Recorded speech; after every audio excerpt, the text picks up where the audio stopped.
खुश आमदीद। कैसे हैं? उम्मीद करते हैं बहुत खुश होंगे। आज एक कहानी हम सुनेंगे और उस कहानी के जरिए समझेंगे हम ये राम और ये रावण, ये जो दो चीज है। राम को अच्छा माना जाता है, रावण को बुरा माना जाता है। इसीलिए राम के स्वरूप को पूजा जाता है, रावण के स्वरूप को जलाया जाता है। उसी तरीके से शैतान, जो कि बुरी कैफियत को बताया जाता है, और वहीं पर फरिश्ता, जो कि अच्छी कंडीशन को बताया जाता है। ये दोनों चीज को हम समझेंगे। मानिए एक डॉक्टर है जिसका काम क्या है? जिंदगी बचाना, जिंदगी देना। आपका कोई अपना, बिल्कुल समझिए, वो ये जिस्म छोड़ने ही वाला हो, तो आप फौरन डॉक्टर के पास भागते हैं और डॉक्टर से कहते हैं इसको बचा लीजिए। आप क्या बचाना है डॉक्टर को? एक रूह जो जिस्म छोड़ने वाली है, वो डॉक्टर उसको बचाने की कोशिश कर रहा है। मतलब उस टाइम डॉक्टर फरिश्ते का काम कर रहा है, डॉक्टर राम का काम कर रहा है। और वो बचाने की किसको कोशिश कर रहा है? वो उस रूह को बचाने की कोशिश कर रहा है जो रूह उस जिस्म को छोड़ने वाली है।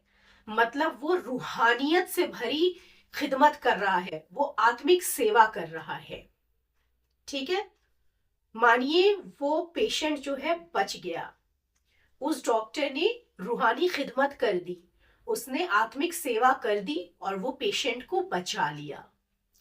मगर पेशेंट की कंडीशन कुछ बहुत ठीक नहीं है, तो उसको हॉस्पिटल में ही रखा।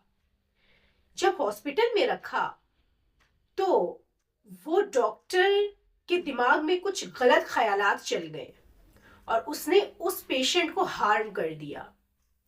फर्ज करिए लालच की वजह से उसने उसकी दवाइयां बंद कर दी, या फिर ऐसे केसेस आते रहते हैं कि उस डॉक्टर ने, वो पेशेंट अगर लेडीज थी तो उसके साथ कुछ गलत कर दिया। तो ये वही वही तो ये रूह और वही तो ये आत्मा है जिस आत्मा ने उसको बचाया था और एकदमी से उसने उसकी जान भी ले ली। कैसे हुआ? कुछ नहीं हुआ। ये रूह की कंडीशन है। वो आत्मा जिसके अंदर का राम जागा हुआ था, जिसके अंदर का फरिश्ता जागा हुआ था, तब तक जब तक वो उस पेशेंट को बचाने की कोशिश कर रहा था। और उसके बाद वही रूह के अंदर, वही आत्मा के अंदर जब रावण जाग गया, जब उसके अंदर शैतान जाग गया, तो उसने उसी पेशेंट की जान ले ली और उसके साथ कुछ गलत कर दिया। तो ये जो कंडीशन होती है, जिसको फरिश्ता बोलते हैं और शैतान बोलते हैं, जिसको राम बोलते हैं और रावण बोलते हैं, ये कहीं बाहर एग्जिस्ट नहीं करता है। ये आपकी रूह की कंडीशन ही होती है। आपकी रूह किस तरह से काम कर रही है।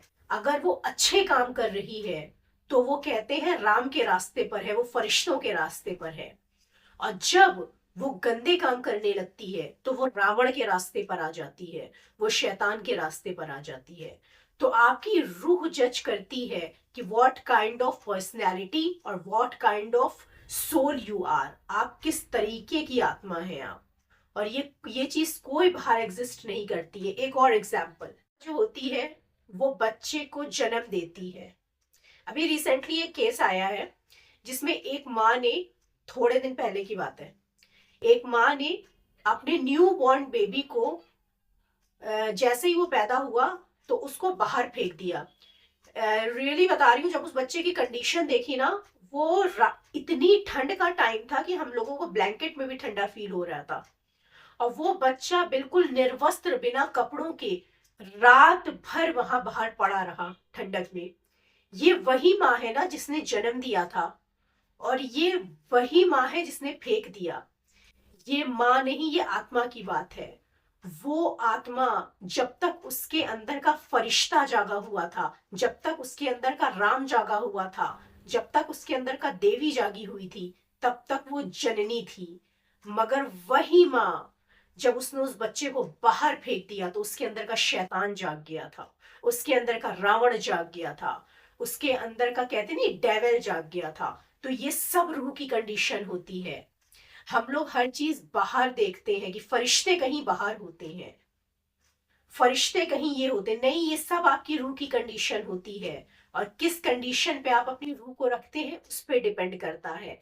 एक मिसाल से समझिएगा, चश्मा हम पूरे घर में ढूंढ रहे हैं, कोना कोना छान मारा, बाद में सामने से कोई आया, उसने कहा अरे जरा सर पे भी देख लेते, चश्मा तो तुम्हारा तुम्हारे सर पे था, तुमने पूरे घर को हिला मारा। तो इस चीज को समझिए, राम हो या रावण, शैतान हो या फरिश्ता, ये सब हमारी रूह की कंडीशन है। खुश